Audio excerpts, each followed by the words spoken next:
4 ಗತಿ 0 ಮುಂದೆ 9 ತತ್ವಗಳನ್ನು ತಿಳಿಯುವುದರ ಫಲ ಸಂಸಾರ ಅಥವಾ ದುಃಖದ ನಾಶ.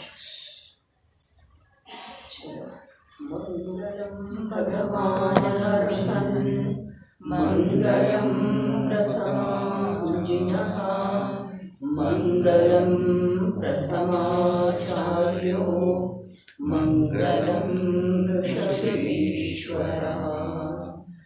ನಮೋ ಅನಂತಾನಂ ನಮೋ ಸಿದ್ಧಾಣಂ ನಮೋ ಆರ್ಯಾಣಂ ನಮೋ ಉವಚ್ಛಾಯಾಣಂ ನಮೋ ಲೋಯೇ ಸರ್ವಸಾಹುಣಂ.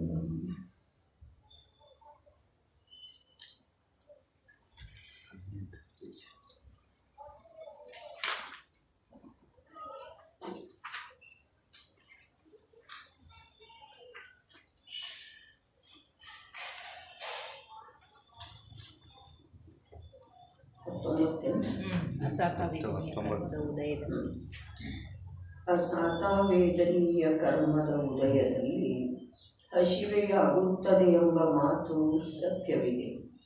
ಆದರೆ ಅದಕ್ಕೆ ಮೋಹನೀಯ ಕರ್ಮದ ಬೆಂಬಲವಿಲ್ಲದುದರಿಂದ ಅದು ತನ್ನ ಕಾರ್ಯ ಮಾಡುವಲ್ಲಿ ಸಮರ್ಥವಾಗುವುದಿಲ್ಲ. ಯಾವ ಪ್ರಕಾರ ಮಂತ್ರಾದಿಗಳಿಂದ ನಿರ್ವಿಷ ಮಾಡಲಾದ ವಿಷವು ಪ್ರಾಣಘಾತಕವಾಗುವುದಿಲ್ಲ, ಅದೇ ಪ್ರಕಾರ ಮೋಹನೀಯ ಕರ್ಮದ ಅಭಾವದಲ್ಲಿ ಅಸಾತಾವೇದನೀಯವು ತನ್ನ ಪ್ರತಾಪ ತೋರಿಸುವ ಸಾಧ್ಯತೆಯಿಲ್ಲ. ಇದರಿಂದ ಕೇವಲಿಗಳಿಗೆ ಹಸಿವೆಯಾಗುವುದಿಲ್ಲವೆಂಬುದು ಸಿದ್ಧವಾಯಿತು. ಹಾಗೂ ಆ ಕಾರಣದಿಂದ ಅವರ ಜ್ಞಾನದಲ್ಲಿ ಯಾವುದೇ ರೀತಿಯ ಹೀನತೆ ಬರುವುದಿಲ್ಲ ಮತ್ತು ಅವರ ಉಪದೇಶದಲ್ಲಿ ಅಪ್ರಾಮಾಣ್ಯತೆಯುಂಟಾಗುವ ಸಾಧ್ಯತೆ ಇಲ್ಲ. ಅದರಿಂದ ಈ ಶ್ಲೋಕದಲ್ಲಿನ ಬಭೂವಜ ಬ್ರಹ್ಮ ಪದಾಮೃತೇಶ್ವರ ಎಂಬ ವಿಶೇಷಣವು ಯೋಗ್ಯವಿದೆ.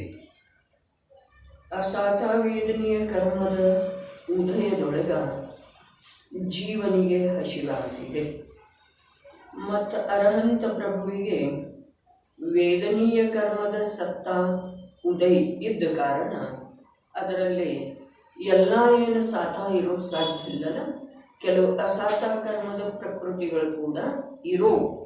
ಹೀಗಿದ್ದ ಮೇಲೆ ಅವರಿಗೆ ಆಗುತ್ತಿದೆ ಅನ್ನುವ ಮಾತಿನ ಸಂದೇಹವನ್ನು ಮುಖ್ಯವಾಗಿಟ್ಕೊಂಡ ಆಚಾರ್ಯರು ಏನು ಹೇಳಿದರು, ಹಸಿವು ಆಗ್ತಿದೆ ಈ ಮಾತು ಸತ್ಯ ಇದ್ರೂ ಮೋಹನೀಯದ ಆಧಾರ ಅಥವಾ ಹಿಂದೆ ಅದಕ್ಕೆ ಬಲ ಇಲ್ಲದೆ ಹೋದರೆ ಆ ಅಸಾತಾವೇದನೆ ಏನೂ ಮಾಡುವುದು ಸಾಧ್ಯ ಇಲ್ಲ.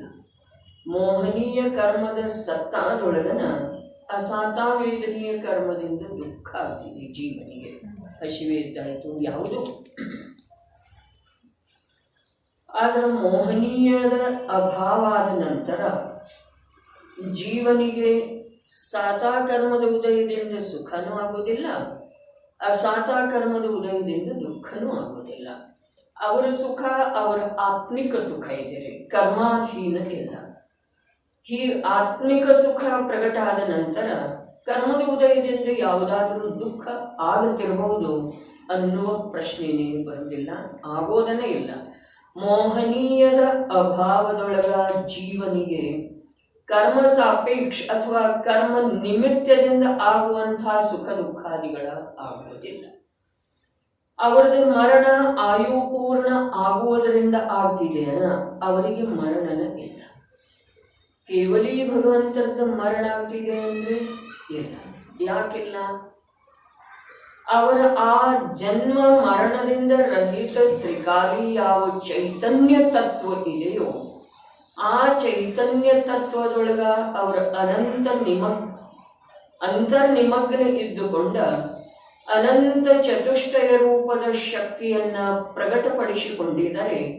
ಹೀಗಿದ್ದ ನಂತರ ಅವರಿಗೆ ಯಾವುದರಿಂದ ದೇಹಧಾರಣ ರೂಪದ ಜನ್ಮ ಆಗಿದೆಯೋ ಅದರ ನಿಮಿತ್ತದ ಅಭಾವದೊಳಗ ದೇಹ ವಿಯೋಗ ರೂಪದ ಸನ್ನಿವೇಶ ಏನೋ ಎದುರಾಗ್ತಿದೆ. ಆದ್ರೆ ಅವ್ರದ್ದು ಮರಣ ಆಗುವುದಿಲ್ಲ. ಜಿನ ಪೂಜಾಷ್ಟಕ ಹೇಳು ವೇಳೆದೊಳಗ ಮೊದಲನೇ ಪದ್ಮನಂದಿ ಪಂಚವಿಂಶತಿಯೊಳಗನ ಜಿನ ಪೂಜಾಷ್ಟಕ ಅನ್ನುವಂಥ ವಿಭಾಗದೊಳಗೆ ಚರ್ಚೆ ಮಾಡಿದ್ದಿತ್ತು. ಮೊದಲನೇದನ ಜಲವನ್ನ ಅರ್ಪಿಸುವ ಸಮಯದೊಳಗ ಜನ್ಮ ಜರ ಮೃತ್ಯು ವಿನಾಶನಾಯ ಜಲಂ ನಿರ್ವಪಾಂ ಇತಿ ಸ್ವಹ ಅಂತ ಹೇಳಿ ಹೇಳ್ತೇವೆ. ಯಾರಿಗೆ ಜನ್ಮ ಇದೆ, ಯಾರಿಗೆ ಜರೆ ಇದೆ, ಯಾರಿಗೆ ವೃದ್ಧತ್ವ ಪ್ರಾಪ್ತ ಆಗ್ತಿದೆ ಅನ್ನೋದ್ರದ್ದು ಸುಂದರ ವಿವೇಚನೆ ಆವಾಗ ಆದದ್ದಿರ್ತದೆ. ಜನ್ಮ ಯಾವುದರದಾಗ್ತಿದೆ? ಜನ್ಮ ಯಾವುದರದಾಗ್ತಿದೆ? ಜನ್ಮ ಜರ ಮರಣದ ವಿನಾಶ ಮಾಡೋದು.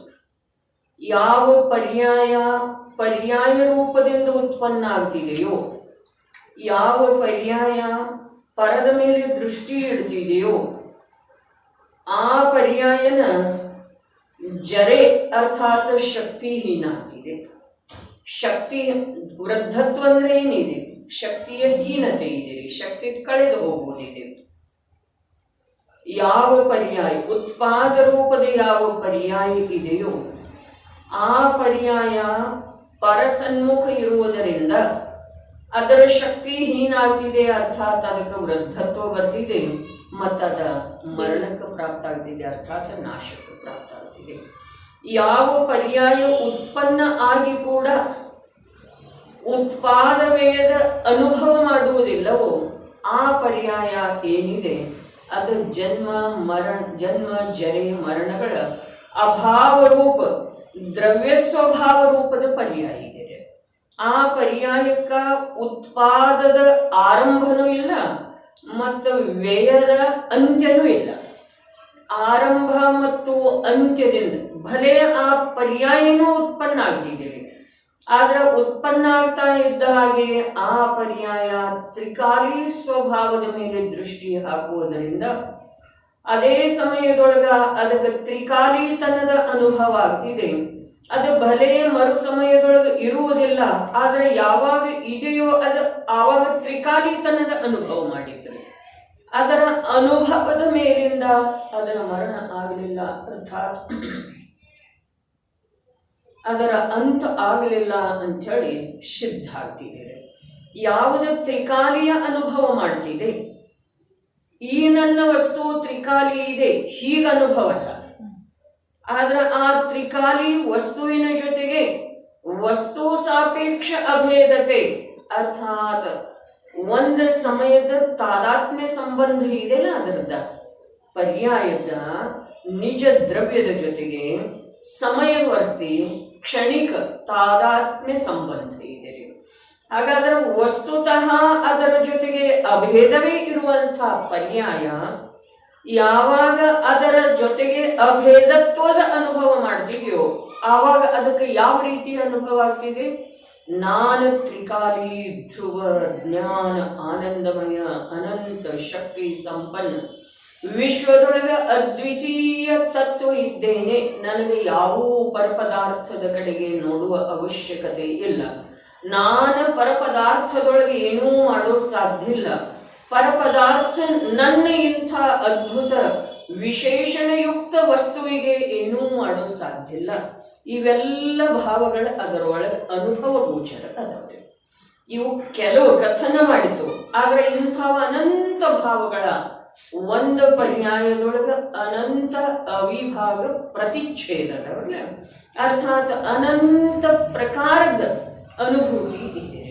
ಆದ್ರೆ ಅನಂತ ಪ್ರಕಾರದ ಇದ್ರೂ ಒಂದು ಚೈತನ್ಯ ರೂಪನ ಇದೆ, ಅಸ್ತಿತ್ವ ಚೈತನ್ಯ ರೂಪ ಇದೆ, ಅರ್ಥಕ್ರಿಯಾಕಾರಿತ್ವ ಚೈತನ್ಯ ರೂಪ ಇದೆ, ದ್ರವತ್ವ ಚೈತನ್ಯ ರೂಪ ಇದೆ, ಅಗುರು ಲಘುತ್ವ ಚೈತನ್ಯ ರೂಪ ಇದೆ, ಅದರದ ಆಕಾರ ಚೈತನ್ಯ ರೂಪ ಇದೆ. ಅದು ತಿಳಿಯುವಂತಹ ಜ್ಞೇಯ ಪದಾರ್ಥಗಳ ತನ್ನ ಚೈತನ್ಯ ಸಾಮರ್ಥ್ಯದಿಂದ ತಿಳಿದು ಬರ್ತವೆ. ಅರ್ಥಾತ್ ಜ್ಞೇಯದ ಹಾಗೆ ಜ್ಞಾನ ಇಲ್ಲ, ಜ್ಞಾನ ಹೇಗಿದೆ? ಚೈತನ್ಯಮಯ ಇದೆ. ಜ್ಞೇಯ ಎದುರಿಗೆ ಅಚೇತನ ಇದ್ರೂ ಕೂಡ ಆ ಅಚೇತನದ ಅನುಭವ ಚೈತನ್ಯ ಶಕ್ತಿಯಿಂದ ಆಗ್ತಿದೆ ರೀ. ಹಾಗಾದ್ರೆ ಅದು ಯಾವ ರೂಪ ಇದೆ? ಚೈತನ್ಯ ಶಕ್ತಿ ರೂಪ ಇದೆ ರೀ. ಈ ಪ್ರಕಾರ ಅಲ್ಲಿ ಹೇಳಿದ್ದಿತ್ತು. ಇಲ್ಲಿ ಈಗ ವಿಷಯ ಏನಿದೆ ಅಂತಂದ್ರೆ ಅಸಾತಾವೇದನೆಯ ಕರ್ಮದ ಉದಯ ಇರುವುದರಿಂದ ಅವರಿಗೆ ಹಸಿವೆ ಆಗ್ತಿದೆ ಅನ್ನುವ ಮಾತಿನ ಸಿದ್ಧಿ ಆಗಬೇಕಾಯಿತು ಅಂತಂದ್ರ ಆ ಹಸಿವೆಯ ಬಾಧೆ ಆಗುವ ಸಲುವಾಗಿ ಮೋಹನೀಯ ಇರೋದು ಅವಶ್ಯಕ ಇದೆ. ಅವರದ್ದು ಮೋಹನೀಯ ಕರ್ಮ ಸರ್ವಥಾ ನಾಶ ಆಗದ್ದಿದೆ. ಹೀಗಾಗಿ ಅಸಾತಾವೇದನೆಯದ ಸತ್ತ ಹಾಗೂ ಉದಯ ಇದ್ರೂ ಕೂಡ ಅವರಿಗೆ ಹಸಿವೆಯ ಬಾಧೆ ಆಗುವುದಿಲ್ಲ. ಹಸಿವೆಯ ಬಾಧೆ ಆಗುವುದಿಲ್ಲ ಅಂದಮೇಲೆ ಅವರ ವಚನದೊಳಗ ಯಾವುದೇ ರೀತಿಯ ಅಸತ್ಯತೆ ಇರುವ ಸಾಧ್ಯತೆ ಇಲ್ಲ. ವಚನದೊಳಗ ಅಸತ್ಯತೆ ಇಲ್ಲ ಅಂದಮೇಲೆ ಆ ಉಪದೇಶ ಪ್ರಾಮಾಣ್ಯ ರೂಪ ಇದೆ. ಈ ಪ್ರಕಾರ ಸಿದ್ಧ ಮಾಡಿದರು. ಆಮೇಲೆ ಆಚಾರ್ಯ ದೇವರು ಹೇಳಿರುವಂತಹ ವಿಶೇಷಣ ಯೋಗ್ಯ ಇದೆ ಅಂತ ಹೇಳಿದರು. ಇನ್ನು ಮೀಮಾಂಸಕರು ಸರ್ವಜ್ಞವಾದಿಗಳಿಲ್ಲ. ಅವರು ಅನುಭೂತಿಯನ್ನೇ ಪ್ರಮಾಣವೆಂದು ಮನ್ನಿಸುತ್ತಾರೆ ಮತ್ತು ಅದರ ಮೂಲಕ ಸರ್ವ ಪದಾರ್ಥಗಳ ಜ್ಞಾನವಾಗುತ್ತದೆ. ಮನುಷ್ಯರ ಜ್ಞಾನವು ಅತೀಂದ್ರಿಯವಿರುವುದಿಲ್ಲ. ಅವರ ಜ್ಞಾನವು ಇಂದ್ರಿಯಗಳಿಂದಲೇ ಉತ್ಪನ್ನವಾಗುತ್ತದೆ. ಅದರಿಂದ ಅವರು ಸರ್ವ ಪದಾರ್ಥಗಳನ್ನು ತಿಳಿಯುವ ಸಾಧ್ಯತೆ ಇಲ್ಲ. ಅದಕ್ಕಾಗಿ ಜಿನೇಶ್ವರರು ಸರ್ವಜ್ಞರಿಲ್ಲದಿರುವುದರಿಂದ ಪರಮಾರ್ಥ ತತ್ವಗಳ ಪ್ರತಿಪಾದನೆಯು ಅವರ ಕಡೆಯಿಂದ ಆಗುವ ಸಾಧ್ಯತೆ ಇದೆಯೇನು ಎಂಬ ಸಂದೇಹವನ್ನು ಮೀಮಾಂಸಕರು ವ್ಯಕ್ತ ಮಾಡಿದರು. ಆ ಸಂದೇಹದ ಉತ್ತರ ರೂಪವಾಗಿ ಸ್ತುತಿಕಾರರು ಮುಂದಿನ ಶ್ಲೋಕ ಹೇಳಿದ್ದಾರೆ. ಅದು ಹೀಗಿದೆ. ಮೀಮಾಂಸಕರ ಅಭಿಪ್ರಾಯ ಏನಿದೆ? ಜ್ಞಾನ ಏನಿದೆ ಅದು ಅನುಭವದ ಮೂಲಕನ ಆಗ್ತಿದೆ. ಅವ್ರದ್ದೇನಿದೆ ನೋಡ್ರಿ ಇನ್ನೊಂದ್ಸಲ. ಅನುಭೂತಿಯನ್ನೇ ಪ್ರಮಾಣವೆಂದು ಮನ್ನಿಸುತ್ತಾರೆ. ಅದರ ಮೂಲಕ ಸರ್ವ ಪದಾರ್ಥಗಳ ಜ್ಞಾನವಾಗುತ್ತದೆ. ಯಾವುದರ ಮೂಲಕ? ಅನುಭೂತಿಯ ಮೂಲಕ. ಮನುಷ್ಯನ ಜ್ಞಾನವು ಅತೀಂದ್ರಿಯವಿರುವುದಿಲ್ಲ. ಮತ್ತು ಅರ್ಹಂತರೇನದರು? ಮನುಷ್ಯನ ಅದರಲ್ಲ. ಅವ್ರದ್ದು ಮೀಮಾಂಸಕರದ ತರ್ಕ ಹೀಗಿದೆ ರೀ. ಅನುಭೂತಿಯ ಮೂಲಕನ ಎಲ್ಲ ಪದಾರ್ಥಗಳದ್ದು ಜ್ಞಾನ ಆಗ್ತಿದೆ. ಹಾಗಾದ್ರೆ ನಿಜವಾಗಿ ಈ ಮಾತ್ರ ಎಷ್ಟು ಸತ್ಯ ಇದೆ ರೀ? ಅನುಭೂತಿಯ ಮೂಲಕ ಜ್ಞಾನ ಆಗ್ತಿದೆಯನ್ನ? ಪರಪದಾರ್ಥದ ಅನುಭೂತಿ ಆಗ್ತಿದೆಯೋ ಅಥವಾ ಪರಪದಾರ್ಥಕ್ಕೆ ಸಂಬಂಧಿಸಿದ ಜ್ಞಾನದ ಅನುಭೂತಿ ಆಗ್ತಿದೆ? ಸರ್ವಜ್ಞರಲ್ಲೇ ಮತ್ತು ಅನ್ಯರಲ್ಲೇ ಇರುವ ವ್ಯತ್ಯಾಸ ಏನು? ಅವರ ಯಾವ್ಯಾವ ಪ್ರಕಾರ ಅಂಶಗ್ರಾಹಿ ಇದ್ದಾರೆ. ಒಂದೊಂದು ಅಂಶವನ್ನ ಗ್ರಹಣ ಮಾಡಿ ವಸ್ತುವಿನ ಪರಿಚಯ ಮಾಡಿಕೊಳ್ಳುವುದರಿಂದ ಅವರು ವಂಚಿತ ಉಳಿದರು, ದೂರ ಉಳಿದರು. ಮತ್ತು ಮಿಥ್ಯಾಮನ್ನನೆಯನ್ನ ಕತ್ತರಿಸಿ ಹಾಕುವ ಸಲುವಾಗಿ ವಸ್ತುವಿನ ಪರಿಚಯ ಆಗುವುದನ್ನ ಅನಿವಾರ್ಯ ಇದೆ.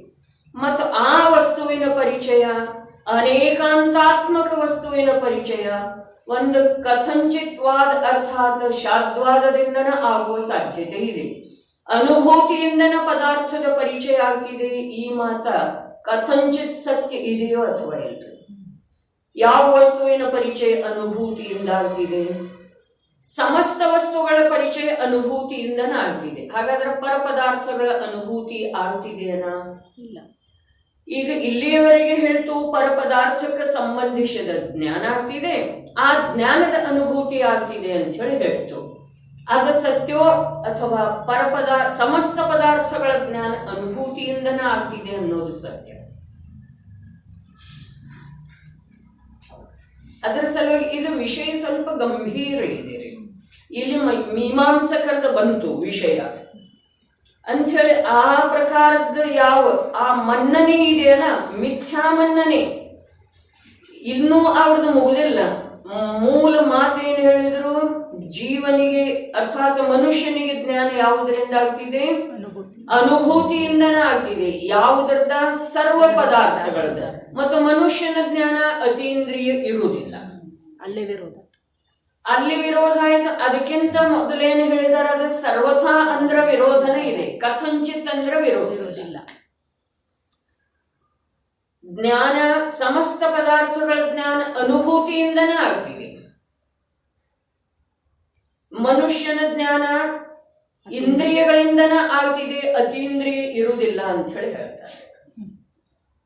ಇಂದ್ರಿಯಗಳಿಂದನ ಮನುಷ್ಯನ ಜ್ಞಾನ ನಿಜವಾಗಿ ಸತ್ಯ ಇತ್ತು, ಪರಪದಾರ್ಥಗಳ ಜ್ಞಾನ ಆಗ್ತಿತ್ತು ಅಂತಂದ್ರೆ ಇಂದ್ರಿಯಗಳ ಪರಿಪೂರ್ಣ ವಿಷಯವನ್ನು ಗ್ರಹಣ ಮಾಡ್ತಾವ ಅಥವಾ ಅಂಶವನ್ನು ಗ್ರಹಣ ಮಾಡ್ತಾವು? ಅಂಶವನ್ನು. ಮತ್ತು ಆ ಅಂಶದ ಗ್ರಹಣದ ಮೂಲಕ ಯಾವ ಅನುಭೂತಿ ಆಗ್ತಿದೆನಾ ಅದು ಎಲ್ರಿಗೂ ಸಮಾನ ಆಗ್ತಿದೆ, ಭಿನ್ನ ಭಿನ್ನ ಆಗ್ತಿದೆ? ಭಿನ್ನ ಭಿನ್ನ ಆಗ್ತಿದೆ. ಒಂದು ನೋಟ, ಒಂದು ಚಕ್ಷು ಇಂದ್ರಿಯದ ಮೂಲಕ ಒಂದು ದೃಶ್ಯವನ್ನ ಅನೇಕ ಜನರು ನೋಡಿದ ನಂತರ ಅದು ಏಕ ಪ್ರಕಾರದ ಅನುಭವ ಆಗೋದಿಲ್ರಿ. ಆಗ್ತಿದೇನ? ಇಲ್ಲ. ಒಂದು ವಸ್ತುವನ್ನ ಅನೇಕರು ಆಸ್ವಾದಿಸಿದ ನಂತರ, ತಿಂದ ನಂತರ ಎಲ್ರಿಗೂ ಏಕ ಪ್ರಕಾರದ ಅನುಭವ ಆಗೋದಿಲ್ಲ. ಸುಗಂಧ ಎಲ್ರಿಗೂ ಇಷ್ಟ ಆಗ್ತಿದೆ ಅಂದ್ರೆ ಆಗುವುದಿಲ್ಲ. ದುರ್ಗಂಧ ಕೂಡ ಕೆಲವರಿಗೆ ಇಷ್ಟ ಆಗ್ತಿದೆಯೋ ಅಥವಾ ಇಲ್ಲ? ಆಗ್ತೈತೆ. ಯಾರಿಗೆ ಆಗ್ತಿದೆ? ಸೂಕರಾದಿಗಳಿಗೆ ದುರ್ಗಂಧನೂ ಇಷ್ಟ ಆಗ್ತಿದೆ, ಹೌದು ಅಥವಾ ಇಲ್ಲ? ಕೊಳಚೆನ ಇಷ್ಟ. ನಾವು ಕೊಳಚೆ ಹತ್ರ ಬಂದ್ರೆ ಮುಗಿಟ್ಕೊಳ್ತಿದ್ವಿ. ಅವು ಕೊಳಚೆ ಒಳಗೆ ಆನಂದದಿಂದ ಹೊರಳ ಜೀವನ ಅದವ್ರಿ ಅವ. ಅದಂದ್ರೆ ಬೇರೆ ಏನಿಲ್ಲ, ನನ್ನಂಥದ್ದನ ಜೀವ. ನನ್ನ ಹಾಗೆ ಇಂದ್ರಿಯದ ಮೂಲಕನ ಅದಕ್ಕೂ ಜ್ಞಾನ ಆಗ್ತಿದೆ. ಹಾಗಾದ್ರೆ ಆ ಜ್ಞಾನ ಸತ್ಯ ಅಸತ್ಯ, ಆ ಅನುಭವದ ಮೂಲಕ ವಸ್ತು ಸತ್ಯ ಅಥವಾ ಅಸತ್ಯ ರೀ? ವಸ್ತುವಿನ ನಿರ್ಣಯ ಆಗ್ತಿದೆಯಾ?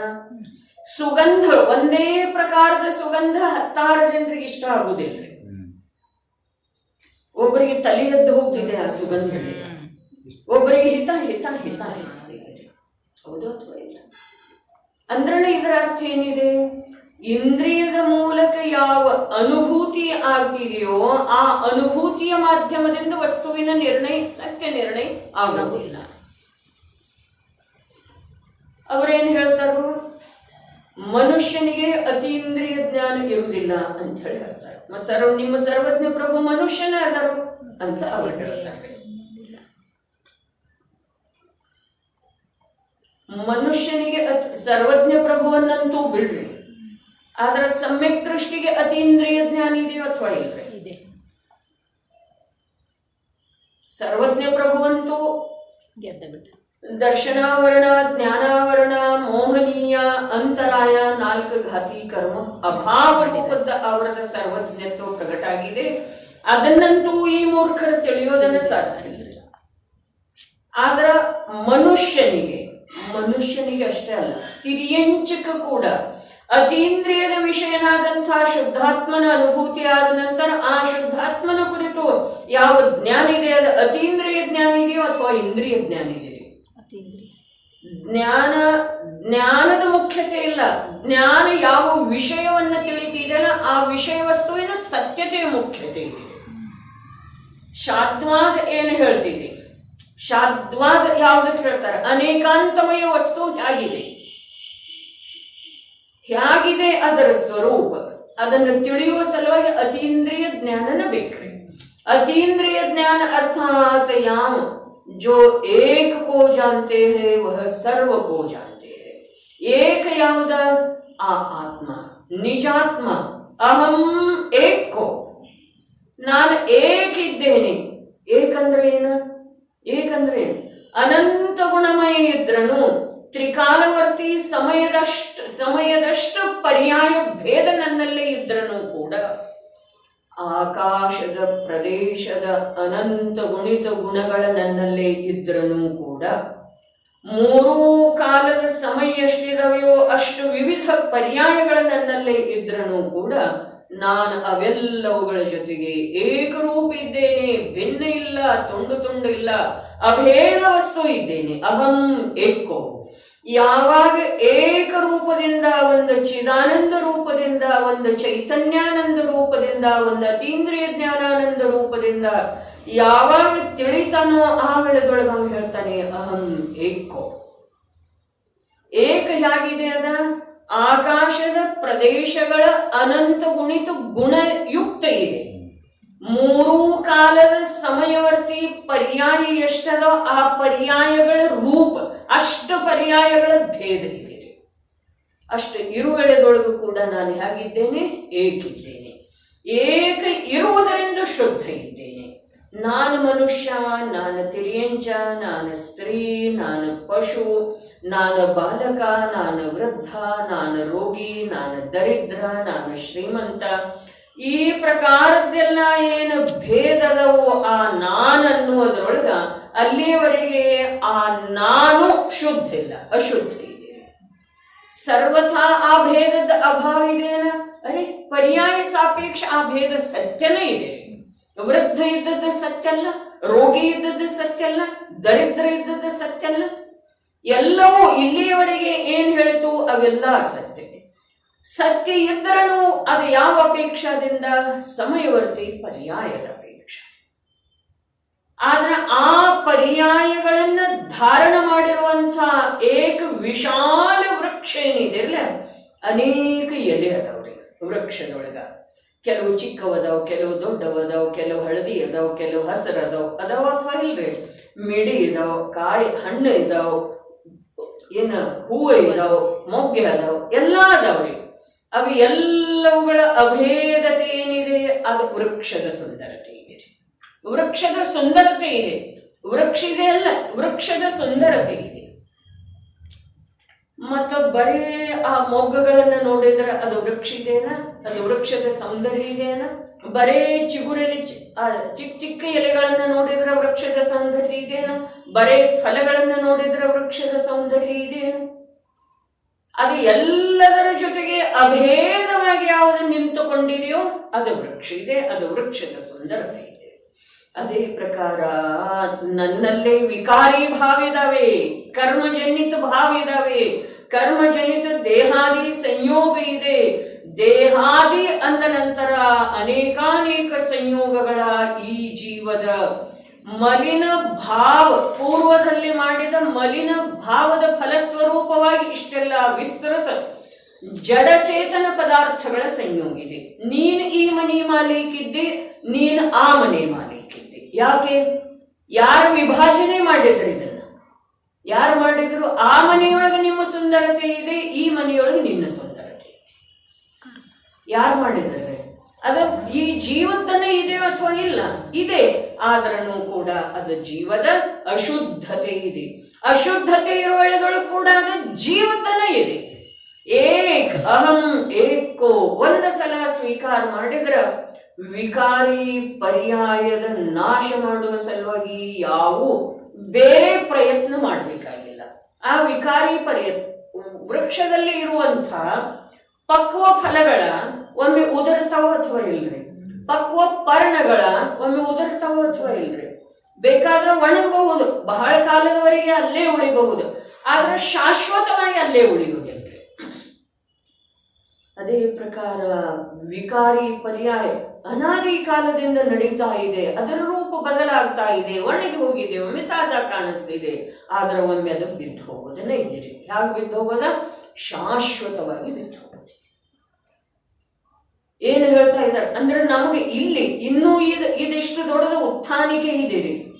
ಈಗೇನು ಪ್ಯಾರ ಓದಿದೆವು, ಇದು ಪ್ಯಾರ ಎಲ್ಲ ಉತ್ಥಾನಿಕೆ ಇದೆ ಅಂಥೇಳಿ ಪ್ರಭಾಚಂದ್ರರ ಜ್ಞಾನದ ಪ್ರಭೆಯನ್ನ ತಿಳ್ಕೊಳ್ಳಿಕ್ಕೆ ಕೂಡ ಕಣ್ಣು ತೆಗೆಯೋದು ಅವಶ್ಯಕ ಇದೆ.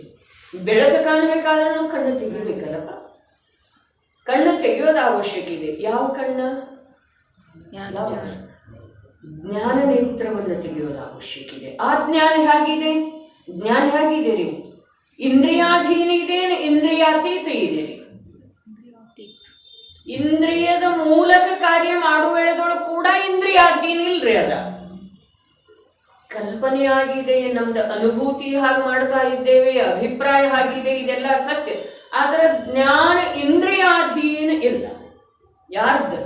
ಸರ್ವಜ್ಞ ಭಗವಂತರದಲ್ಲ, ನಮ್ದು ಇಂದ್ರಿಯಾಧೀನ ಇಲ್ಲ ಅಂಥೇಳಿನ ಮಿಷ್ಟ ಪದಾರ್ಥವನ್ನು ತಿನ್ನುವ ವೇಳೆದೊಳಗೂ ಕೂಡ ನಮ್ದು ವಿಚಾರ ಆ ಪದಾರ್ಥದ ಕಡೆಗೆ ಇರಲಿಲ್ಲ ಅಂತಂದ್ರೆ ಅದರ ರುಚಿ ಗೊತ್ತಾಗೋದಿಲ್ಲ. ಅಂದ್ರೆ ರಸನೇಂದ್ರಿಯದ ಮೂಲಕ ರಸದ ಆಸ್ವಾದನೆ ನಡೆದದ್ದು ಇದೆಯೋ ಅಥವಾ ಇಲ್ರಿ? ಆದ್ರೆ ನಮ್ಮ ಜ್ಞಾನ ಅದರ ಅಧೀನ ಆಗಬೇಕು, ಹೀಗೆ ನಿಯಮ ಇಲ್ಲ. ನಮ್ಮ ಜ್ಞಾನ ಬೇಕಾದಲ್ಲಿ ತತ್ವದ ವಿಚಾರ ಮಾಡಬಹುದು, ರಸಾಸ್ವಾದನೆ ಮಾಡುವುದನ್ನು ಬಿಟ್ಟ ತತ್ವದ ವಿಚಾರ ಮಾಡಬಹುದು, ಶರೀರದ ಅಸಾರತೆಯ ವಿಚಾರ ಮಾಡಬಹುದು, ಸಂಸಾರದ ಕ್ಷಣಿಕತೆಯ ವಿಚಾರ ಮಾಡ್ಬೋದು. ಏನು ಊಟ ಮಾಡುವ ಮಾಡಬಾರ್ದು, ಅವಾಗ ಮಾಡಾಕ್ಬೇಕು ಇಲ್ಲ ಏನಿದೆ ರೀ ಮಾಡಬಾರ್ದು. ನಾವು ಮಾಡುವುದಿಲ್ಲ ಈ ಮಾತು ಬೇರೆ, ಆದ್ರೆ ಮಾಡಬಾರ್ದು ಹೀಗೆ ಅಂದ್ರೆ ಇಂದ್ರಿಯಗಳ ಅಧೀನ ಇದೆ ನಮ್ಮ ಜ್ಞಾನ ಇಲ್ಲ. ವೇದನೆಯನ್ನೇ ತಿಳಿಬೇಕು, ಹೀಗೆ ನಿಯಮ ಇದೆ ಅಂದ್ರೆ ವೇದನೆ ಆಗ್ತಾ ಇದೆ, ಮಂಡಿ ನೋಯ್ತಾ ಇದೆ, ಬೆನ್ನು ನೋಯ್ತಾ ಇದೆ, ಕತ್ತು ನೋಯ್ತಾ ಇದೆ, ಏನೇನೋ ನೋಯ್ತಾ ಇದೆ, ಅದರದ ಜ್ಞಾನ ಆಗ್ಲೇಬೇಕು ಹೀಗೆ ನಿಯಮ ಇದೆ ಅಂದ್ರೆ ಅದನ್ನ ತಿಳ್ಕೊಳ್ಳೇಬೇಕು ಹೀಗೆ ನಿಯಮ ಇದೆನ. ಈಗ ಎರಡು ಮಾತಾಡೋದು, ಒಂದು ಇಂದ್ರಿಯಾಧೀನ ಇಲ್ಲ, ಒಂದು ಜ್ಞೇಯಾಧೀನ ಇಲ್ಲ. ಪರವನ್ನು ತಿಳ್ಕೊಳ್ಳೇಬೇಕು ಹೀಗೆ ನಿಯಮ ಇಲ್ಲ, ಪರ ತಿಳಿದು ಬಂದ ನಂತರ ಹರ್ಷ ವಿಷಾದ ಆಗ್ಲೇಬೇಕು ಹೀಗೆ ನಿಯಮ ಇಲ್ಲ. ಎಷ್ಟು ಸ್ವತಂತ್ರತೆ ಇದೆ ರೀ, ಒಂದೊಂದನ್ನೇ ಬಿಡ್ತಾ ನಮ್ಮನ್ನು ಕರ್ಕೊಂಡು ಹೋಗ್ತಾರೆ. ಆದ್ರೆ ನಾವು ಅವರೆಲ್ಲ ಬಿಡಿಸೋದ್ರೊಳಗ ನಾವು ಅವರನ್ನ ಬಿಟ್ಟಿರ್ತೇವ್ರಿ, ಬಿಡಿಸೋರನ್ನ ಸಾಕಂತೇಳಿ. ಇಷ್ಟೇ ಆಗಿರೋದು ಇಂದಿನವರೆಗೆ. ಆಗಮದ ಅಭ್ಯಾಸ ಮಾಡ್ತೇವೆ, ಇನ್ನೇನು ಚರಮ ಸೀಮೆ ತಲುಪೋದಿದೆ ಅನ್ನೋದ್ರೊಳಗೆ ನಿಸರ್ಗ ನಮ್ಮನ್ನ ಆ ಸಂಯೋಗದಿಂದ ಬಿಡಿಸಿದೆ ಅಂತ ಹೇಳಿನ ನಾವು ಇದುವರೆಗೆ ಸಂಸಾರದಲ್ಲಿ ಇದ್ದೇವೆ. ನಮ್ಮ ಜ್ಞಾನ ಭಲೆ ಇಂದ್ರಿಯಗಳ ಮಾಧ್ಯಮದಿಂದ ಕಾರ್ಯ ಮಾಡ್ತಾ ಇದ್ರನು ಇಲ್ಲಿ ಹೇಳಿದ್ದ ಉತ್ಥಾನಿಕೆಯ ಚರ್ಚೆ ನಡೆದಿದ್ದಿದೆ, ನಂದೇನೂ ವಿಷಯ ಇಲ್ಲ. ಉತ್ಥಾನಿಕೆ ಏನು ಹೇಳಿದರು? ಅವರ ಜ್ಞಾನವು ಇಂದ್ರಿಯಗಳಿಂದಲೇ ಉತ್ಪನ್ನವಾಗುತ್ತದೆ. ಯಾರ್ದ? ಮನುಷ್ಯನ ಜ್ಞಾನ ಅತೀಂದ್ರಿಯ ಇಲ್ಲ, ಮತ್ತು ಅವರ ಮನುಷ್ಯ ಇದ್ದ ಕಾರಣ ಅವರ ಜ್ಞಾನ ಕೂಡ ಇಂದ್ರಿಯಗಳ ಮೂಲಕನ ಉತ್ಪನ್ನ ಆಗ್ತಿದೆ. ಮತ್ತು ಜ್ಞಾನ ಹೇಗಿದೆ? ಅನುಭವದಿಂದ ಸರ್ವ ಪದಾರ್ಥಗಳನ್ನು ತಿಳಿತೀವಿ. ಮೂರು ಮಾತಾಡ್ತೀವಿ. ಹಾಗಾದ್ರೆ ನಮ್ಮ ಜ್ಞಾನ ಇಂದ್ರಿಯಗಳಿಂದ ನೋಡುವುದರಿಂದ ನಮಗೆ ಜ್ಞಾನ ಆಗ್ತಿದೆಯಲ್ಲ. ಚಕ್ಷು ಇಂದ್ರಿಯದ ಮಾಧ್ಯಮದಿಂದ ನೋಡಿದೆವು ನಾವು ಏನೋ ಒಂದು ದೃಶ್ಯವನ್ನ, ಒಂದು ವೃಕ್ಷವನ್ನ, ಒಂದು ಮನೆಯನ್ನ, ಒಂದು ಗಾಡಿಯನ್ನ, ಒಬ್ಬ ವ್ಯಕ್ತಿಯನ್ನ, ಯಾರನ್ನೋ ನೋಡಿದೆವ್ರಿ. ಈ ಚಕ್ಷು ಇಂದ್ರಿಯಗಳಿಂದ ನೋಡುವುದರಿಂದ, ಚಕ್ಷು ಇಂದ್ರಿಯಗಳ ಮಾಧ್ಯಮ ತಗೊಂಡು ನೋಡುವುದರಿಂದ ನಮಗೆ ಆ ವ್ಯಕ್ತಿಯ ವಸ್ತುವಿನ ಜ್ಞಾನ ಐತೆನ. ನಮ್ಮ ಜ್ಞಾನೋಪಯೋಗ ಅಲ್ಲಿ ತೊಡಗಿದರೆ ಆಗ್ತಿದೆ. ಚಕ್ಷು ಇಂದ್ರಿಯದ ಮಾಧ್ಯಮದಿಂದ ವಸ್ತುವು ಕಂಡು ಬಂದ ನಂತರ ಅದರ ಪರಿಚಯ, ಅದರ ಸ್ವರೂಪದ ಜ್ಞಾನ ಆಗಬೇಕು, ಹೀಗೆ ನಿಯಮಿತ. ತಿಳಿತಿದೆ ಅಂದ್ರೆ ಇದು ಶಾದ್ವಾದದ ಶೈಲಿ ಹೀಗೆ ಇದೆ. ಇದರದ ಆಳ, ಇದರದ ವಿಸ್ತಾರ ಬಹಳ ಅಧಿಕ ಇದೆ. ಮತ್ತೆ ಎಷ್ಟೆಷ್ಟು ತಿಳಿತಿದೆ ಅಷ್ಟಷ್ಟ ಆನಂದ ಆಗುವ ಸಾಧ್ಯತೆ ಇದೆ. ಯಾರಿಗೆ ತಿಳಿತೈತಿ ಅವರಿಗೆ. ತಿಳಿಲಿಲ್ಲ ಅಂತಂದ್ರ ಇದ ನಿಜವಾಗಿ ಏನಿದೆ ಭಾರ ರೂಪ ಇದೆ, ತಲೆ ಬೇಸರ ತರುವಂತ ರೂಕ್ಷ.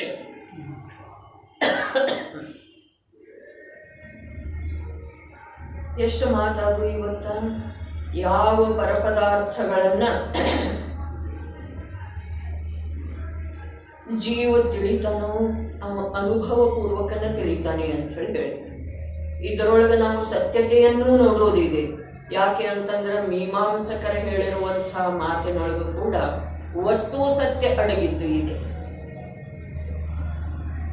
ಅವರ ಸರ್ವಥಾ ಅದನ್ನೇ ಸತ್ಯ ಅಂತರೂ, ನಾವು ಕಥಂಚಿತ್ ಸತ್ಯ ಅಂತ ಹೇಳಿ ತಿಳ್ಕೊಳ್ಳೋದಿದೆ. ಕಥಂಚಿತ್ ಅದರ ಸತ್ಯತೆಯನ್ನ ತಿಳ್ಕೊಳ್ಳೋದಿದೆ. ಪರಪದಾರ್ಥದ ಜ್ಞಾನ ನಮಗೆ ಅನುಭೂತಿಯಿಂದ ಆಗ್ತೀವಿಯೋ ಅಥವಾ ಇಲ್ಲ? ಮೊದಲನೇ ಮಾತು, ಅನುಭೂತಿಯಿಂದನೇ ಸರ್ವ ಪದಾರ್ಥಗಳ ಜ್ಞಾನ ಆಗ್ತೀವಿಯೋ ಅಥವಾ ಇಲ್ಲ? ಅದು ಒಂದು ಮಾತಿನ ಸಿದ್ಧಿ ಆಯಿತು ಅಂತಂದ್ರೆ ಇಂದು ಪರ್ಯಾಪ್ತ ಇದೆ.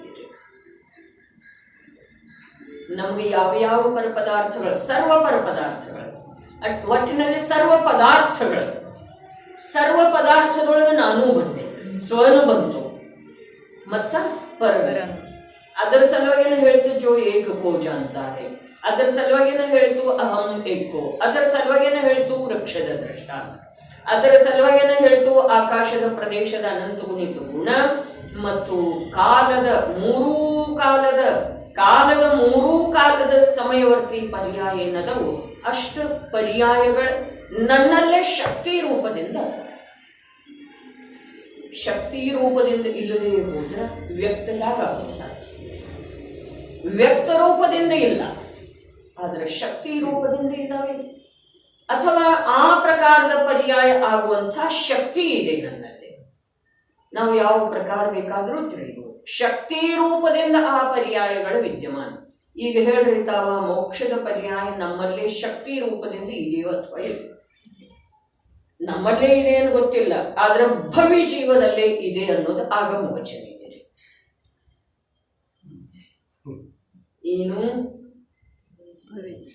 ನಿಗೋಧದಲ್ಲಿ ಇರುವೆಳೆದೊಳಗೂ ಕೂಡ ಆ ಜೀವದಲ್ಲೇ ಮುಕ್ತ ಪರ್ಯಾಯ ಆಗುವಂತಹ ಸಾಮರ್ಥ್ಯ ಇದೆ ರೀ ಭವ್ಯ ಜೀವದಲ್ಲಿ ಅಂಥೇಳಿ ಆಗಮ ವಚನ ಹೀಗಿದಿಲ್ಲ. ಭವ್ಯ ಜೀವರುಗಳಿದ್ದಾರೆ ನಿತ್ಯ ನಿಗೋಧದೊಳಗ. ನಿಜವಾಗಿ ಆ ವಚನ ನನಗೆಷ್ಟು ಧನ್ಯತೆಯ ಅನುಭವ ಮಾಡಿಸ್ತಿದೆ. ನಿತ್ಯ ನಿಗೋಧದಲ್ಲಿ ಅನಂತ ಸಂಖ್ಯೆಯ ಜೀವಗಳ ಭವ್ಯ ಜೀವರುಗಳಿದ್ದಾರೆ. ಏನು ಮಹಿಮಾ! ನಮ್ದು ಈ ಪರ್ಯಾಯದ ಮಹಿಮಾ ರೀ. ಅನಂತ ಭವ್ಯ ಜೀವರುಗಳ ನಿತ್ಯ ನಿಗೋಧದಲ್ಲಿದ್ದಾರೆ. ಅನಂತ ಕಾಲ ಕಳೆದರೂ ಅವರ ನಿತ್ಯ ನಿಗೋಧದಿಂದ ಮೇಲೆ ಬರುವುದಿಲ್ಲ. ನಾವು ಮೇಲೆ ಬಂದ ಏನು ಸಾಧಿಸಬೇಕಾಗಿದೆ ಅನ್ನೋದರ ಪ್ರಜ್ಞೆ ನಮಗೆ ಮೂಡಿ ಬರ್ತಿದ್ದೀರಿ. ಅವರನ್ನು ಯಾರ ಮೇಲೆ ತೆಗೆಯೋರ?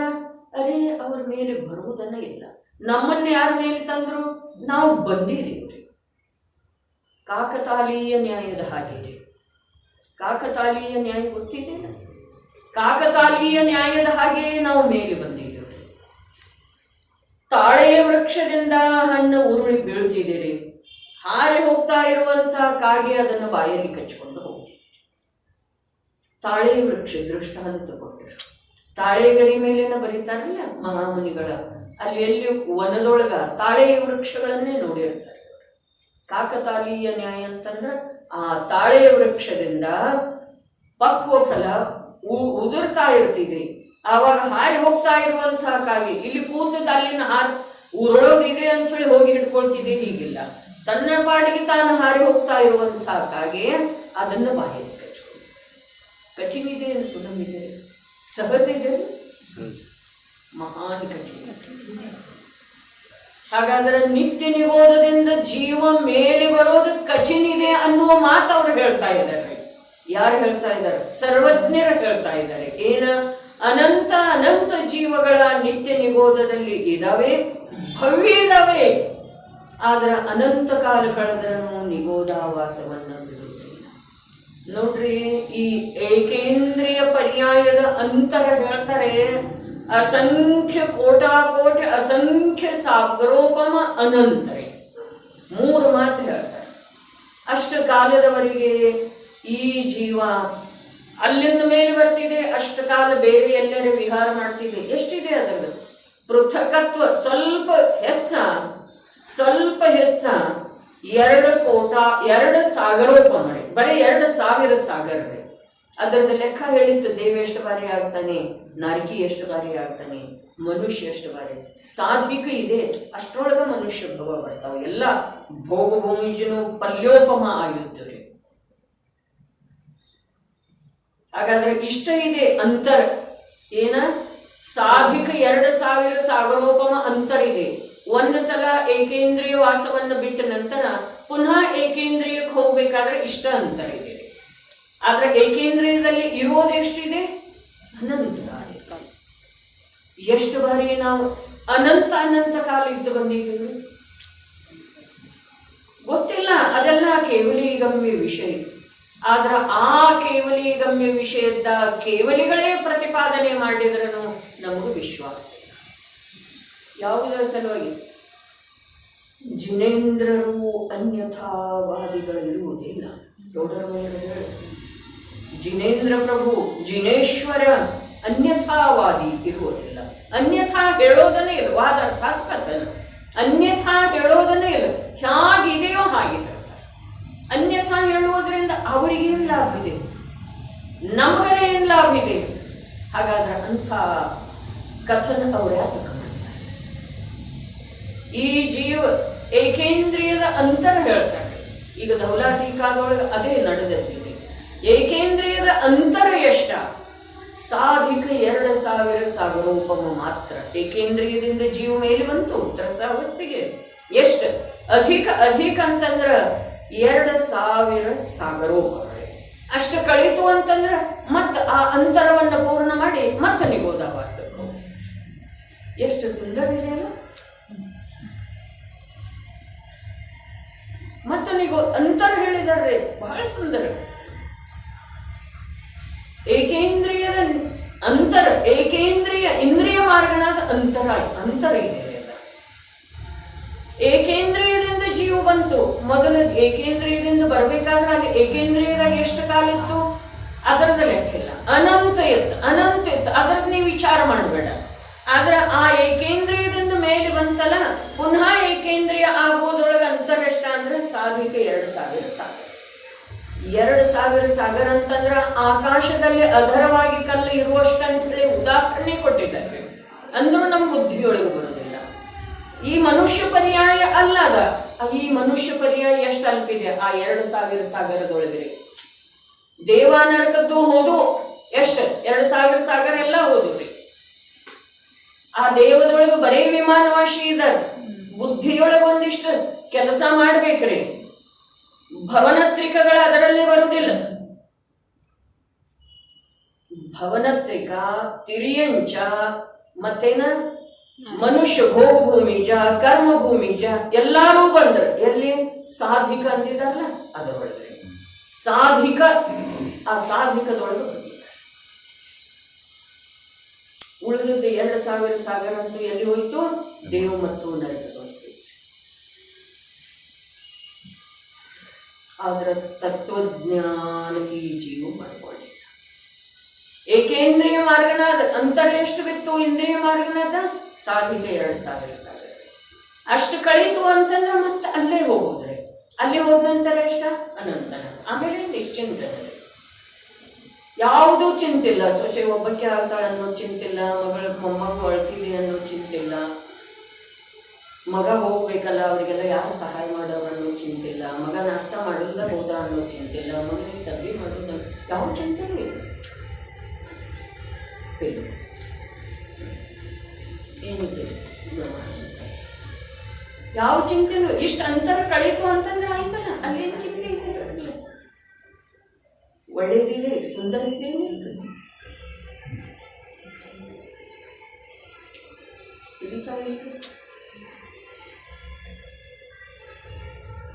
ಕೀಲಿಸಿದ ಬೊಂಬೆ ಬುದ್ಧಿಯನ್ನು ಕೀಲಿಸಿದ್ದಿದೆ. ಶಾರೀರಿಕವಾಗಿ ಅಂತೂ ಹಲ್ಚಲ್ ಬೇಕಾದಷ್ಟು ಇದೆ. ಬುದ್ಧಿ ಕೀಲಿತ ಇದೆ. ಯಾವುದರಿಂದ? ಮಿಥ್ಯಾತ್ವದಿಂದ. ಮಿಥ್ಯಾತ್ವದ ಬೀಗ ಹಾಕಿದ್ದೇವೆ. ಬೀಗದ ಕೈ ಯಾರ ಹತ್ರ ಇದೆ? ಬೀಗದ ಕೈ ಯಾರ ಹತ್ರ ಇದೆ? ಕಳೆದೋಗಿದೆ.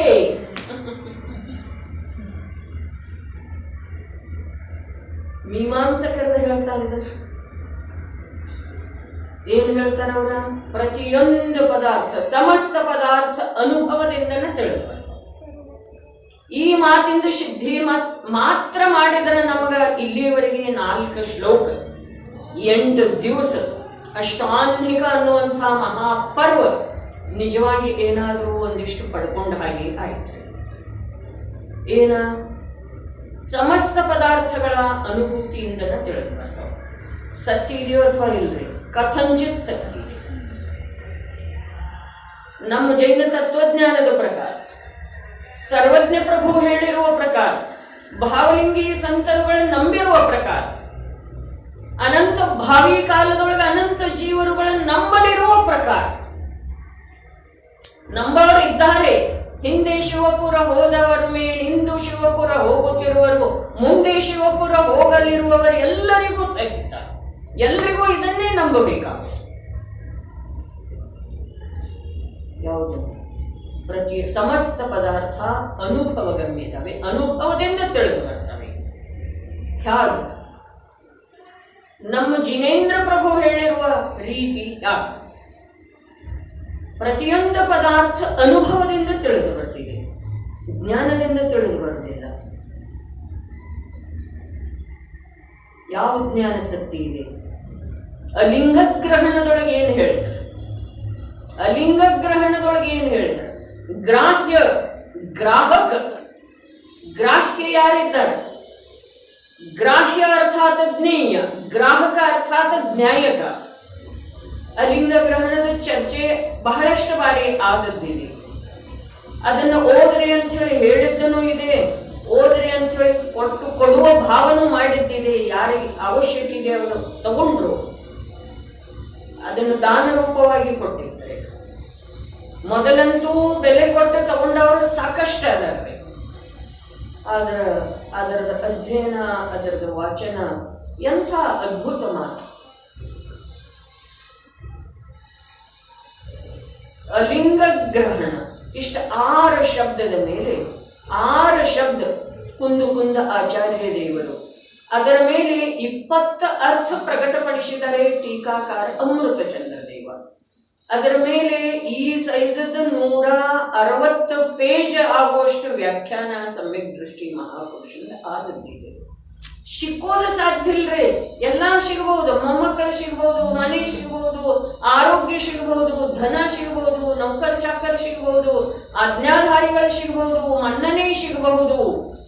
ಆದ್ರೆ ಸತ್ಯ ಮಾತು ವಸ್ತು ಸ್ವರೂಪಕ್ಕೆ ಸಂಬಂಧಿಸಿದ ಹಾಗೆ ಅಥವಾ ನಿಜ ಹಿತದ ಸಂಬಂಧಿಸಿದ ಹಾಗೆ ಮಾತು ಸಿಗುವುದು ಬಹಳ ಕಠಿಣ ಇದೆ. ಪ್ರತಿಯೊಂದು ಸಮಸ್ತ ಪದಾರ್ಥ ಅನುಭವದಿಂದನ ತಿಳಿದು ಬರ್ತವೆ ಅನ್ನೋ ಮಾತ ಯಾವ ಪ್ರಕಾರ ಸತ್ಯ ಇದೆ ನೋಡ್ರಿ. ಯಾವ ಜ್ಞಾನ ಅನುಭವ ಗೋಚರನಾದಂಥ ನಿಜಾತ್ಮನಲ್ಲೇ ಅಭೇದ ಆಗ್ತಿದೆಯೋ ಗಂಭೀರತೆಯಿಂದ ಆಲಿಸುವುದು, ಸೂಕ್ಷ್ಮ ಜ್ಞಾನದ ಮೂಲಕ ತಿಳ್ಕೊಳ್ಳುವ ಪ್ರಯತ್ನ ಮಾಡುವುದು. ಯಾವ ಜ್ಞಾನ ಅರೂಪಿ ಚೈತನ್ಯ ಸ್ವರೂಪದ ಆತ್ಮನ ಜೊತೆಗೆ ಅಭೇದ ಆಗ್ತಿದೆಯೋ ಆವಾಗ ಆ ಅನುಭವ ಗೋಚರನಾದಂತಹ ಆತ್ಮನ ಅನುಭವ ಏನು ಆಗ್ತಿದೆಯೋ ಆ ಅನುಭವದ ಮೂಲಕ ಜ್ಞಾನ ಹೇಳ್ತಿದೆ ಆತ್ಮ ಅನುಭವ ಗೋಚರ ಇದ್ದಾನೆ. ಆತ್ಮ ವಚನ ಗೋಚರ ಇಲ್ಲ. ಆತ್ಮನದ ಯಾವುದೂ ಚಿಹ್ನ ಇಲ್ಲ, ಆಕಾರ ಇಲ್ಲ, ರೂಪ ಇಲ್ಲ, ಗಂಧ ಇಲ್ಲ. ಸುಗಂಧಮಯ ಇದ್ದಾನೆ ಹೀಗಿಲ್ಲ, ಸುಂದರ ಇದ್ದಾನೆ ಹೀಗಿಲ್ಲ. ಇಂದ್ರಿಯಕ್ಕೆ ಸಂಬಂಧಿಸಿದ ಹಾಗೆ ಯಾವ ರೀತಿಯಿಂದ ತಿಳಿದು ಬರುವಂತಹ ಗುಣ ಸ್ವಭಾವ ಅವನಲ್ಲಿ ಇಲ್ಲ. ಹಾಗಾದ್ರೆ ಹೇಗೆ ತಿಳಿದು ಬರ್ತಾನೆ? ಅನುಭವದಿಂದ ತಿಳಿದು ಬರ್ತಾನೆ. ಎಂಥ ಅನುಭವ? ಚೈತನ್ಯ ಅನುಭವ. ಯಾರು ಮಾಡೋರು? ಒಂದು ಸಮಯದ ಚೈತನ್ಯ ಸಾಮರ್ಥ್ಯ. ಹೇಗೆ ಮಾಡೋದು? ಅವನ ಜೊತೆಗೆ ಅಭೇದಾಗಿ ಮಾಡೋದು. ಅದನ್ನ ಯಾರು ತಿಳಿಯವರು? ತ್ರಿಕಾಲಿ ಜ್ಞಾನ ತಿಳಿತಿದೆ. ಹಾಗಾದ್ರೆ ಆ ಜ್ಞಾನ ಬಬಿತಾ ಎಚ್ಚರಾಗೋದು, ವಿಷಯದೊಳಗೆ ಎಚ್ಚರಾಗೋದು. ಏನು ಹೇಳ್ತು? ಯಾವ ಜ್ಞಾನ ತಿಳಿತಿದೆ, ಯಾವುದರ ಸಾಕ್ಷಿ ರೂಪದಿಂದ ಸುಖ ರೂಪನೂ ಆಗೋದಿಲ್ಲ, ದುಃಖ ರೂಪನೂ ಆಗೋದಿಲ್ಲ. ಅದರ ಸಂವೇದನೆ ಯಾವ್ಯಾವುದ್ರದ್ದಾಗ್ತಿದೆಯೋ ಅದನ್ನೆಲ್ಲ ತಿಳಿಯುವಂತಹ ಶಕ್ತಿ, ಅದು ಭಿನ್ನ ಸಾಮರ್ಥ್ಯ, ಸಾಕ್ಷಿ ರೂಪದಿಂದ ನಿಂತು ತಿಳಿಯುವಂತಹದ್ದು ಸಾಮರ್ಥ್ಯ ಯಾವುದಕ್ಕಿದೆ ಅದಕ್ಕೆ ಜ್ಞಾನ ಅಂತಾರೆ. ಹಾಗಾದ್ರೆ ಆತ್ಮವಸ್ತುವಿನ ಜ್ಞಾನ ಹೇಗಾಯ್ತು? ಆತ್ಮ ಹೀಗಿದ್ದಾನೆ ಅನ್ನೋದರ ಜ್ಞಾನ ಹೇಗಾಯ್ತು? ಅನುಭವದ ಮೂಲಕ ಆಯ್ತು. ಆತ್ಮನ ಅನುಭವ ಯಾರು ಮಾಡಿದ್ರು? ವರ್ತಮಾನದ ಚೈತನ್ಯ ಪ್ರಗಟ ಸಾಮರ್ಥ್ಯ ಹೇಗೆ ಮಾಡಿತು? ಆ ಚೈತನ್ಯಾನಂದದ ಅಭೇದ ಪಿಂಡ, ಅನಂತ ಗುಣಗಳ ಅಭೇದ ಪಿಂಡ ಏನಿದ್ದಾನೋ ಅವನ ಜೊತೆಗೆ ಅಭೇದತೆಯನ್ನು ಸಾಧಿಸಿ ಮಾಡಿದ್ರೆ ಅದನ್ನ ಯಾರು ತಿಳಿದ್ರು? ಅದನ್ನ ಜ್ಞಾನ. ಜ್ಞಾನ ಬರೀ ಸಾಕ್ಷಿ ರೂಪದಿಂದ ಇದು ಹೀಗಿದೆ, ಇದು ಹೀಗಿದೆ, ಇದು ಹೀಗಿದ್ದದ್ದು ಹೀಗೆ ಮಾಡುವ ಸಾಮರ್ಥ್ಯ ಅದರಲ್ಲಿ ಇಲ್ಲ. ಇದು ಹೀಗಿದೆ ಅಂತ ಹೇಳಿ ತಿಳಿತಿದೆ, ಇದು ಹೀಗಿದೆ ಅಂತ ಹೇಳ್ತೀವಿ. ಇದು ಸಮಯವರ್ತಿ ಇದೆ ಅಂತ ಹೇಳಿ ತಿಳಿತಿದೆ, ಇದು ತ್ರಿಕಾಲವರ್ತಿ ಇದೆ. ಇದು ಇಂದ್ರಿಯ ಜ್ಞಾನ ಇದೆ ಅಂತ ಹೇಳಿ, ಇದು ಇಂದ್ರಿಯದ ವಿಷಯ ಇದೆ ಅಂತ ಹೇಳಿ ತಿಳಿತಿದೆ, ಇದು ಅತೀಂದ್ರಿಯದ ವಿಷಯ ಇದೆ. ಏನಾಯ್ತು? ಯಾವುದನ್ನು ತಿಳಿತು? ಜ್ಞಾನ. ಅನುಭವ ಗೋಚರನಿದ್ದಾನೆ ಆತ್ಮ ಅಂತ ಹೇಳಿ ಹಾಗೆ ತಿಳಿತು. ಅನುಭವದ ವೇಳೆ ಅಲ್ಲಿ ನಿಂತು ನೋಡಿದ್ರೆ, ನಿಂತು ನೋಡುವ ಮಾತಿದೆ. ಕೊಂಡೇಶ ನಿಂತು ಮರದ ಮರೆಯಲ್ಲಿ ನಿಂತು ನೋಡಿದ ಮುನಿರಾಜರು ಹೇಗಿದ್ದಾರೆ ಅನ್ನೋದನ್ನ, ಕೇಳಿದ ಮುನಿರಾಜರು ಏನು ಹೇಳ್ತಾ ಇದ್ದಾರೆ ಅನ್ನೋದನ್ನ. ಅವನಿಗೆ ಇವರು ಮುನಿ ಅನ್ನೋದು ಗೊತ್ತಿಲ್ಲ, ಇವರು ಗುರು ಅನ್ನೋದು ಗೊತ್ತಿಲ್ಲ, ಇವರು ದಿಗಂಬರ ಸಂತ ಅನ್ನೋದು ಗೊತ್ತಿಲ್ಲ, ಇವರು ವೀತರಾಗತೆಯ ಆರಾಧಕರಿದ್ದಾರೆ ಅನ್ನೋ ಯಾವುದೂ ಶಬ್ದದ ಪರಿಚಯ ಇಲ್ಲ. ಅವನಿಗೆ ಜ್ಞಾನ ವಸ್ತುವಿಂದ ಹೇಗಾಯ್ತು? ದೇವಶಾಸ್ತ್ರ ಗುರುಗಳ ಜ್ಞಾನ ಆಯ್ತು ಅಥವಾ ಇಲ್ರಿ? ಆತ್ಮನ ಅನುಭೂತಿ ಆದ್ಮೇಲೆ ಆತ್ಮನ ಅನುಭೂತಿ ಮತ್ತು ದೇವಶಾಸ್ತ್ರ ಗುರುವಿನ ಪರಿಚಯ ಇವು ಭಿನ್ನದವೇನ್ರಿ? ನಮಗೆ ದೇವಶಾಸ್ತ್ರ ಗುರುವಿನ ಪರಿಚಯ ಇದೆ.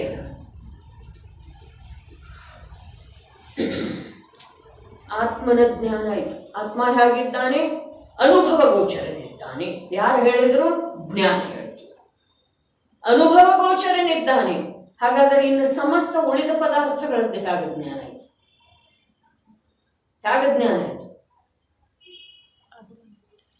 ಅನುಭವ, ಎಲ್ಲಾ ಸಮಸ್ತ ಪದಾರ್ಥಗಳ ಜ್ಞಾನ ಅನುಭವದಿಂದನೇ ಆಗ್ತಿದೆ ಅಂತ ಹೇಳಿ ಇರಲಿ. ಮೀಮಾಂಸಕರು ಹೇಳ್ತಾ ಇದ್ದಾರಲ್ಲ, ಅವರೇನು ತಮ್ಮ ಕಲ್ಪನೆಯಿಂದ ಹೇಳ್ತಾ ಇಲ್ಲ, ಏನೋ ಹುಟ್ಟಿಸಿ ಹೇಳ್ತಾ ಇಲ್ಲ, ಅದನ್ನು ಉತ್ಪನ್ನ ಮಾಡಿಲ್ಲ. ಸರ್ವಜ್ಞರ ಜ್ಞಾನದೊಳಗೆ ಬಂದಿರುವುದನ್ನೇ ಅವರು ಹೇಳ್ತಾ ಇದ್ದಾರೆ. ಹಾಗಾದ್ರೆ ಸತ್ಯನೇ ಇದೆಯಲ್ಲ ಅವರು ಹೇಳುದ? ಇಲ್ಲಪ್ಪ, ಅವರ ಇದನ್ನ ಸರ್ವಥಾ ಅಂತ ಹೇಳಿ ಹೇಳ್ತಾರೆ, ಭಗವಂತರ ಇದನ್ನು ಕಥಂಚಿ ಅಂತ ಹೇಳ್ತಾರೆ. ಈಗ ನಿಜವಾಗಿ ವಿರಕ್ತಿಯ ಭಾವದಿಂದ ಒಂದು ರೀತಿ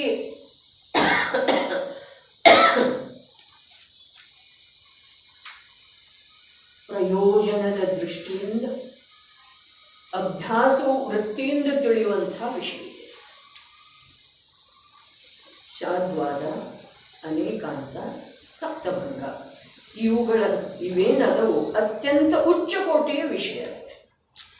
ಮತ್ತು ಇವುದ್ರದ್ದು ಸ್ವಲ್ಪ ಸ್ವಲ್ಪರೇ ನಮಗೆ ಜ್ಞಾನ ಇಲ್ಲದೆ ಹೋದರೆ ನಮಗೆ ಜೈನ ತತ್ವಜ್ಞಾನ ತಿಳಿದು ಬರುವುದು ಸಾಧ್ಯ ಇಲ್ಲ.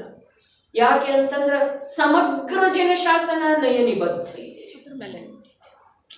ನಯನಿಬದ್ಧ ಇದೆ. ಮತ್ತೆ ನಯ ಹೇಗಿದೆ? ನಯ ಯಾವುದಕ್ಕಂತ? ಜ್ಞಾತಾನ ಅಭಿಪ್ರಾಯಕ್ಕೆ ನಯ ಅಂತಾರೆ, ಅಥವಾ ವಕ್ತಾರನ ಅಭಿಪ್ರಾಯಕ್ಕೆ ನಯ ಅಂತಾರೆ. ವಕ್ತಾ ಯಾವ ಜ್ಞಾತ ಇದ್ದಾನೆ ಅವನೇ ವಕ್ತಾರ. ಗುಣಭದ್ರಾಚಾರ್ಯ ಏನು ಹೇಳಿದ್ರು? ಪ್ರಾಜ್ಞ.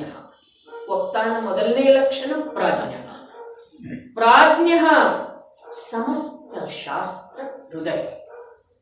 ಸಮಸ್ತ ಶಾಸ್ತ್ರಗಳ ಹೃದಯವನ್ನ ಬಲ್ಲವನನ್ರಿ. ಶಾಸ್ತ್ರಗಳ ಹೃದಯ ಯಾವುದು? ಶಾಸ್ತ್ರಗಳ ಹೃದಯ ಪ್ರಾಣ ಯಾವುದು? ಅನೇಕಾಂತಾತ್ಮಕ ವಸ್ತು ನಿಜ ಶುದ್ಧ ಆತ್ಮ. ಬೆಳಿಗ್ಗೆ ಹೇಳಿರ್ತಾರೆ ದಿವ್ಯಧ್ವನಿಯ ಸಾರ್, ದ್ವಾದಶಾಂಗವಾಣಿಯ ಸಾರ್ ಯಾವುದು? ಓರ್ವ ನಿಜ ಶುದ್ಧ. ಮತ್ತು ಅವನೊಬ್ಬನನ್ನ ಮರೆತು ಅವನೊಬ್ಬನನ್ನ ಲಕ್ಷ್ಯಕ್ಕೆ ತಂದುಕೊಳ್ಳದ್ದ, ಅವನ ಒಬ್ಬನ ಕಡೆಗೆ ಗಮನ ಹಾಕದ್ದ ನಾವು ಧರ್ಮ ಮಾಡ್ಲಿಕ್ಕೆ ಹೊರಟಿದೆವು, ವ್ರತ ತಗೊಳ್ಳಿಕ್ಕೆ ಹೊರಟಿದೆವು, ದೀಕ್ಷಾ ತಗೊಳ್ಳಿಕ್ಕೆ ಹೊರಟಿದೆವು, ಕೊನೆಗೆ ಸಲ್ಲೇಖನ ತಗೊಳ್ಳಿಕ್ಕೆ ಮಾಡಿದೆವು ಇದನ್ನು ಅನಂತ ಕಾಲ. ಹಾಗಾದ್ರೆ ಸಮಸ್ತ ಪದಾರ್ಥಗಳು ಹೇಗೆ ತಿಳಿದು ಬರ್ತವೆ? ಇಲ್ಲೇನು ಹೇಳಿತು? ಆತ್ಮ ಅನುಭವ ಗೋಚರನಿದ್ದಾನೆ, ಜೀವ ಅನುಭವ ಗೋಚರನಿದ್ದಾನೆ, ನಾನು ಅನುಭವ ಗೋಚರನಿದ್ದೇನೆ ಅನ್ನೋದನ್ನ ಜ್ಞಾನ ಹೇಗೆ ತಿಳಿತು? ಯಾವಾಗ ಪ್ರತ್ಯಕ್ಷ ಚೈತನ್ಯ, ವರ್ತಮಾನ ಚೈತನ್ಯ ಸಾಮರ್ಥ್ಯ ಆ ಅನುಭವ ಗೋಚರನಾದಂತಹ ಶುದ್ಧಾತ್ಮನಲ್ಲೇ ಅಭೇದತೆಯನ್ನ ಸಾಧಿಸ್ತೋ ಆ ವೇಳೆದೊಳಗ ಅದಕ್ಕ ಸರ್ವ ಪ್ರದೇಶದೊಳಗೆ ಯಾವ ಚೈತನ್ಯದ ಆನಂದದ ಅನುಭೂತಿ ಆಯ್ತು, ಅದನ್ನ ಈ ಜ್ಞಾನ ತಿಳಿತು. ಈ ಜ್ಞಾನ ಏನು ಘೋಷಣೆ ಮಾಡಿತು? ಆತ್ಮ ಅನುಭವ ಗೋಚರನಿದ್ದಾನೆ. ಹಾಗಾದ್ರೆ ಇನ್ನು ಹೇಳ್ರಿ, ಸಮಸ್ತ ಪದಾರ್ಥಗಳ ಅನುಭವ ಗೋಚರ ಇದಾವೆ ಅನ್ಬೇಕಾದ್ರೆ ಈ ಆತ್ಮನ ಚೈತನ್ಯ ಸಾಮರ್ಥ್ಯ ಆ ಪರಪದಾರ್ಥದ ಜೊತೆಗೆ ಅಭೇದ ಆಗ್ಬೇಕಲ್ಲ. ಹಾಗಂತೂ ವಸ್ತು ಸ್ವರೂಪ ಇಲ್ಲ. ಹಾಗಾದ್ರೆ ಸಮಸ್ತ ಪದಾರ್ಥಗಳ ಅನುಭವ ಗೋಚರ ಆಗಲಿ. ಅನುಭವ ಗೋಚರ ಆತ್ಮನ ನಿರ್ಣಯ ಆದ ನಂತರ ಉಳಿದ ಯಾವುದರದ್ದು ಅನುಭವದ ಇಚ್ಛೆ ಉಳಿಯೋದಿಲ್ಲನ, ಆ ಅನುಭವವೇ ಪರಪದಾರ್ಥದ ಪರಿಚಯ ಇದೆ. ತಿಳಿಲಿಲ್ಲ? ಇನ್ನೊಂದ್ಸಲ, ಅನುಭವ ಗೋಚರನಾದಂಥ ಆತ್ಮ ಅನುಭವದೊಳಗೆ ಬಂದ ನಂತರ ಜ್ಞಾನ ಈ ನನ್ನ ಸ್ವರೂಪ ಅನುಭವ ಗೋಚರಿದೆ, ನಾನು ಅನುಭವ ಗೋಚರನಿದ್ದೇನೆ, ಆತ್ಮ ಅನುಭವ ಗೋಚರನಿದ್ದಾನೆ ಅಂತ ಹೇಳಿ ಹೇಳಿದ ನಂತರ ಯಾವದ ಅನ್ಯ ಪದಾರ್ಥಗಳ ಕಡೆಗೆ ನೋಡುವ ಭಾವನೆ ಉಳಿಲಿಲ್ಲನ, ಆ ಭಾವನ ಅನ್ಯ ಪದಾರ್ಥಗಳನ್ನ ತಿಳಿತ್ರಿ, ಅನುಭವದಿಂದ ತಿಳಿತು. ಅನ್ಯ ಪದಾರ್ಥಗಳ ಅನುಭವದಿಂದ ಅನ್ಯ ಪದಾರ್ಥವನ್ನು ತಿಳಿಲಿಲ್ಲ, ತನ್ನ ಅನುಭವ ಗೋಚರ ವಸ್ತುವಿನ ಸಿದ್ಧಿಯಿಂದ ಅನ್ಯ ಪದಾರ್ಥಗಳನ್ನು ತಿಳಿದರು. ತನ್ನ ಮನೆಯಲ್ಲಿ ತಾನು ಇರುವುದರಿಂದ, ತನ್ನ ಮನೆಯ ನಿರ್ಣಯ ಆಗುವುದರಿಂದ ಇದು ನನ್ನ ಮನೆ ಅಲ್ಲ ಅನ್ನೋದು ಅವನಿಗೆ ತಿಳಿತು ಅಥವಾ ಇಲ್ರಿ? ವಿಕಲ್ಪ ಬೇಕಿಲ್ಲ. ಅದು ನನ್ನ ಮನೆ ಅಲ್ಲ, ಅದು ನನ್ನ ಮನೆ ಅಲ್ಲ, ಅದು ನನ್ನ ಮನೆ ಅಲ್ಲ, ಇದು ನನ್ನ ಮನೆ ಅಲ್ಲ, ವಿಕಲ್ಪ ಬೇಕಿಲ್ಲ. ಆದ್ರೆ ನನ್ನ ಮನೆಯ ನಿರ್ಣಯ ಇದ ಅಂತೇಳಿ ನನ್ನ ಮನೆ ನನಗೆ ನಿರ್ಣಯ ಆದ ನಂತರ ಅವೆಲ್ಲ ನನ್ನ ಅಲ್ಲ ಅನ್ನೋದ್ರದ್ದು ಯಥಾರ್ಥ ನಿರ್ಣಯ ಆಯ್ತ್ರಿ. ಅದು ಅನುಭವ ಗೋಚರ ಇದೆ, ಹೇಗಿದೆ? ಅನುಭವ ಗೋಚರನೇ ಇದೆ. ಇದರ ನಿರ್ಣಯ ಯಾವ ಪ್ರಕಾರ ನನ್ನದೆಂಬ ಸ್ಥಾಪನೆ ಇದರಲ್ಲಿ ಆಯ್ತೋ ಅದೇ ಪ್ರಕಾರ ಅವು ಯಾವೂ ನನ್ನ ಅಲ್ಲ ಅನ್ನುವುದರದ್ದು ಯಾವ ಸತ್ಯ ಸತ್ಯ ನಿರ್ಣಯ ಆಯ್ತಲ್ಲ, ಅದುವೇ ಆ ಪರಪದಾರ್ಥಗಳ ಅನುಭವ ಗೋಚರ ಪರಿಚಯ. ಇದನ್ನ ಅವರು ತಿಳಿಲಿಲ್ಲ. ಯಾರ? ಮೀಮಾಂಸಕರ. ಪರಪದಾರ್ಥಗಳನ್ನ ಹೇಗೆ ತಿಳಿತಾನೆ ಜೀವ? ಜ್ಞಾನಿ ಗುರುಗಳು ಹೇಗೆ ತಿಳಿತಾರೆ? ಸರ್ವಜ್ಞ ಪ್ರಭು ಹೇಗೆ ತಿಳಿತಾರೆ? ಭಾವಲಿಂಗಿ ಸಂತ ಪರದ್ರವ್ಯಗಳನ್ನ ಹೇಗೆ ತಿಳಿತಾರ್ರಿ? ದೇಹವನ್ನು ತಿಳಿತಾರೋ ಅಥವಾ ಇಲ್ಲ? ಉಪಸರ್ಗವನ್ನು ತಿಳಿತಾರೋ ಅಥವಾ ಇಲ್ಲ? ತಮ್ಮ ದೇಹದ ಮೇಲೆ ಆಗ್ತಾ ಇರುವಂತಹ ಉಪಸರ್ಗ. ಅವಧಿಜ್ಞಾನಿ ಇರ್ತಾರೆ, ಮನಃಪರ್ಯಾಯ ಜ್ಞಾನಿ ಇರ್ತಾರೆ. ಇನ್ನೊಬ್ಬರ ಮನಸ್ಸಿನಲ್ಲಿ ಏನು ನಡೆದಿದೆ ತತ್ವಕ್ಕೆ ಸಂಬಂಧಿಸಿದ ಹಾಗೆ ವಿರೋಧ ಅಥವಾ ಆದರ ಅದನ್ನು ತಿಳಿತಾರೋ ಅಥವಾ ಇಲ್ಲ? ತಿಳಿದ ನಂತರ ಕೂಡ ಯಾವ ಪ್ರಕಾರದ ಪ್ರತಿಕ್ರಿಯೆ ಮಾಡುವುದಿಲ್ಲ, ಅದು ನಿಜವಾಗಿ ತಿಳಿಯೋದಿಲ್ಲ. ಇದು ಪರ ಅಂತ ಹೇಳಿ ತಿಳಿದ ನಂತರ ಮತ್ತೆ ಅದರಲ್ಲಿ ಏನು ಮಾಡೋದಿರ್ತಿದ್ದೀರಿ? ಏನು ಮಾಡೋದಿರ್ತಿದೆ? ಇಷ್ಟು ಸುಂದರ ವಸ್ತು ವ್ಯವಸ್ಥೆಯನ್ನ ಸರ್ವಜ್ಞ ಪ್ರಭು ಯಾವ ಪ್ರಕಾರದ ಪ್ರತಿಯಾಗಿ ಯಾವ ಪ್ರಕಾರದ ಅಪೇಕ್ಷೆ ಇಲ್ಲದ ಸರ್ವ ಜೀವರುಗಳಿಗೆ ತಿಳಿಸಿಕೊಟ್ರು. ಎಲ್ಲರಿಗೂ ತಿಳಿಸಿಕೊಟ್ರೆ ಅವರೆಲ್ಲರೂ ನನಗೆ ನಮಸ್ಕಾರ ಮಾಡ್ತಾರೆ ಅನ್ನೋ ಅಪೇಕ್ಷೆ ಅಂತ ಹೇಳಿದರೆ ಯೋಚನೆ ಮಾಡೋದು. ನಮ್ಮ ಭಗವಂತನ ಸ್ವರೂಪ ಎಂಥದ್ದಿದೆ. ಆ ಸ್ವರೂಪ ನಮ್ಮ ಲಕ್ಷ್ಯಗಳಿಗೆ ಬಂತು ಅಂತಂದ್ರ ನಾವು ಭಗವಂತನಿಂದ ಏನೂ ಬಯಸೋದು ಸಾಧ್ಯ ಇಲ್ಲ. ಆದ್ರೆ ಎಲ್ಲಿಯವರೆಗೆ ಅವರ ಸ್ವರೂಪ ನಮಗೆ ತಿಳಿದು ಬರುವುದಿಲ್ಲ ಅಲ್ಲಿಯವರೆಗೆ ನಮ್ದ ಅವರ ಕಡೆ ಏನಿಲ್ಲ ಅಂದ್ರೆ ಬೇಡಿಕೆ ಇರೋದಿಲ್ಲ. ಆ ಬೇಡಿಕೆ ಅಂತೂ ಯಾವಾಗೂ ಈಡೇರುವ ಸಾಧ್ಯತೆ ಇಲ್ಲ. ಅವರು ಈಡೇರಿಸುವ ಸಾಧ್ಯತೆ ಇಲ್ಲ. ಮತ್ತು ಅದು ಈಡೇರುವುದರಿಂದ ನನಗೆ ಯಾವ ಪ್ರಕಾರದ ಲಾಭ ಇಲ್ಲ. ಯಾವ ಪ್ರಕಾರದಿಂದ ನನಗೆ ಪರ್ಯಾಯ ವಿಶೇಷದ ಹಾಗೆ ಪರವಸ್ತುವಿಗೆ ಸಂಬಂಧಿಸಿದ ಹಾಗೆ ಯಾವುದರದ್ದು ನನಗೆ ಅವಶ್ಯಕತೆ ಇಲ್ಲ ನನ್ನ ಆತ್ಮನಿಗೆ. ಇದು ಅನುಭವ ಗೋಚರ ಯಾವಾಗ ತಿಳಿದು ಬರ್ತಿದೆಯೋ ಆವಾಗ ಪರದ್ದು ಕೂಡ ನಿರ್ಣಯ ಆಗ್ತಿದೆ, ಪರ್ಯಾಯದ್ದು ಕೂಡ ನಿರ್ಣಯ ಆಗ್ತಿದೆ. ಆ ಪರ್ಯಾಯ ಯಾವುದು ಯಾವಾಗ ಬರಬೇಕೋ ತನ್ನ ತನ್ನ ಕ್ರಮಾನುಸಾರ ಅದು ಬಂದೇ ಬರ್ತಿದೆ. ಅದನ್ನು ತರುವ ಸಲುವಾಗಿ ಯಾವ ಪ್ರಯತ್ನನೂ ಬೇಕಾಗಿಲ್ಲ. ಸಮ್ಯಕ್ ದರ್ಶನ ಯಾವಾಗ ಬರುವುದಿದೆ ಬರ್ತಿದೆ ನೋಡ್ರಿ. ಧ್ರುವ ದ್ರವ್ಯದ ತ್ರಿಕಾಲಿ ತತ್ವದ ನಿಜವಾಗಿ ಅಸ್ಥಿ ರೂಪ ತತ್ವದ ನನ್ನ ತನಕ ನನಗೆ ಪರಿಚಯ ಆಯ್ತು ಅಂತಂದ್ರೆ ಯಾವ ವಿಶಿಷ್ಟ ಪರ್ಯಾಯ ಬೇಕಾಗಿದೆ? ಯಾವ ಪರ್ಯಾಯ ಬೇಕಾಗಿದ್ದೀರಿ? ಸಮ್ಯಕ್ ದರ್ಶನ ರೂಪದ ಪರ್ಯಾಯನೂ ಬೇಕಾಗಿಲ್ಲ, ಮೋಕ್ಷ ರೂಪದ ಪರ್ಯಾಯನೂ ಬೇಕಾಗಿಲ್ಲ. ಆ ಧ್ರುವ ನಿಧಿಯ ಪರಿಚಯ ಆಗಬೇಕಾಗಿದೆ ನಮಗಷ್ಟ. ಮತ್ತೆ ಅದರ ಪರಿಚಯ ಮಾಡಿಸುವ ಸಲುವಾಗಿನ ಇಷ್ಟೆಲ್ಲ ಏನಿದೆ ಕಥನ ಇದೆ, ಇಷ್ಟೆಲ್ಲ ಜನಶಾಸನ ನಿರ್ಮಾಣ ಆದದ್ದಿದೆ. ಆದ್ರೆ ಜನಶಾಸನದೊಳಗ ಯಾವ ಪ್ರಕಾರದ ಕಥನ ಬರ್ತಿದೆಯೋ ಆ ಕಥನ ನಮ್ಮ ಪುರುಷಾರ್ಥಕ್ಕೆ ಸಂಕೇತ ಇದೆ, ಅದು ವಸ್ತು ಅಲ್ಲ. ನಮ್ಮ ಪುರುಷಾರ್ಥಕ್ಕೆ ಸಂಕೇತ ಇದೆ. ಮೊನ್ನೆ ಹೇಳಿದ್ದಿತ್ತು, ಬೆಂಗಳೂರು ಅಂತೇಳಿ ಬಾಣಚಿಹ್ನೆ ತೋರಿಸಿರ್ತಾರೆ. ಆ ದಿಕ್ಕಿನಿಂದ ನಾವು ಗಮನ ಮಾಡಬೇಕಾಗ್ತಿದೆ, ಆವಾಗ ನಾವು ಬೆಂಗಳೂರು ತಲುಪಬೇಕು. ಅದೇ ಪ್ರಕಾರ ಇಲ್ಲಿ ಏನಿದೆ ಅನ್ನೋದನ್ನು ಹೇಳಿದ್ರೆ ಇನ್ನೊಂದ್ಸಲ ನಡೆಸಿ. ಮೀಮಾಂಸಕರು ಸರ್ವಜ್ಞವಾದಿಗಳಲ್ಲ, ಅವರು ಅನುಭೂತಿಯನ್ನೇ ಪ್ರಮಾಣವೆಂದು ಮನ್ನಿಸುತ್ತಾರೆ ಮತ್ತು ಅದರ ಮೂಲಕ ಸರ್ವ ಪದಾರ್ಥಗಳ ಜ್ಞಾನವಾಗುತ್ತದೆ. ಮನುಷ್ಯರ ಜ್ಞಾನವು ಅತೀಂದ್ರಿಯವಿರುವುದಿಲ್ಲ, ಅವರ ಜ್ಞಾನವು ಇಂದ್ರಿಯಗಳಿಂದಲೇ ಉತ್ಪನ್ನವಾಗುತ್ತದೆ. ಅದರಿಂದ ಅವರು ಸರ್ವ ಪದಾರ್ಥಗಳನ್ನು ತಿಳಿಯುವ ಸಾಧ್ಯತೆ ಇಲ್ಲ. ಅದಕ್ಕಾಗಿ ಜಿನೇಶ್ವರರು ಸರ್ವಜ್ಞರಿಲ್ಲದಿರುವುದರಿಂದ ಪರಮಾರ್ಥ ತತ್ವಗಳ ಪ್ರತಿಪಾದನೆಯು ಅವರ ಕಡೆಯಿಂದ ಆಗುವ ಸಾಧ್ಯತೆ ಇದೆಯೇನು ಎಂಬ ಸಂದೇಹವನ್ನು ಮೀಮಾಂಸಕರು ವ್ಯಕ್ತ ಮಾಡಿದರು. ಆ ಸಂದೇಹದ ಉತ್ತರ ರೂಪವಾಗಿ ಸ್ತುತಿಕಾರರು ಮುಂದಿನ ಶ್ಲೋಕ ಹೇಳಿದ್ದಾರೆ. ಅದು ಹೀಗಿದೆ: ಸ ವಿಶ್ವಚಕ್ಷುರ್ವೃಷಭೋರ್ಚಿತ ಸತಾಂ ಸಮಗ್ರ ವಿದ್ಯಾತ್ಮವಪೂರ್ಣಿರಂಜನಃ ಪುನಾತಿ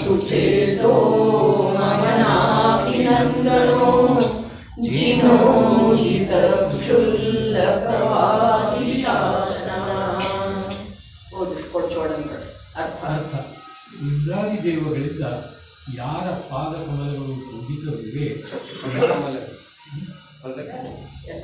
ಯಾರ ಪದಕಮಲಗಳು ಪೂಜಿತವಿವೆ, ಯಾರು ಕೇವಲ ಜ್ಞಾನ ರೂಪದ ನೇತ್ರದಿಂದ ಮೂರು ಲೋಕದಲ್ಲಿರುವ ಸರ್ವ ಪದಾರ್ಥಗಳನ್ನು ನೋಡುತ್ತಾರೆ, ಹೀಗೆ ಯಾರು ಸರ್ವ ಕರ್ಮಗಳಿಂದ ರಹಿತರಿದ್ದಾರೆ ಮತ್ತು ಸಮಸ್ತ ತತ್ವಗಳನ್ನು ತಿಳಿಯುವಂಥ ಜ್ಞಾನವೇ ಯಾರ ಸ್ವರೂಪವಿದೆ, ಅವರು ಸಾಂಖ್ಯ, ಬೌದ್ಧ ಮೊದಲಾದ ಕ್ಷುಲ್ಲಕವಾಗಿರುವ ತತ್ವಗಳನ್ನು ಬಿಟ್ಟುಕೊಟ್ಟಿದ್ದಾರೆ ಮತ್ತು ಬಾಹ್ಯ ಶತ್ರುಗಳ ಹಾಗೂ ಅಂತರಂಗದ ಸ್ವರಾಗದ್ವೇಷಾದಿ ಶತ್ರುವಿನ ನಾಶ ಮಾಡಿರುವಂಥ ನಾಭಿರಾಜರ ಪುತ್ರ ವೃಷಭನಾಥ ತೀರ್ಥಂಕರರು ನನ್ನ ಆತ್ಮಸ್ವರೂಪವನ್ನು ಸಮಸ್ತ ದೋಷಗಳಿಂದ ರಹಿತಗೊಳಿಸಲಿ.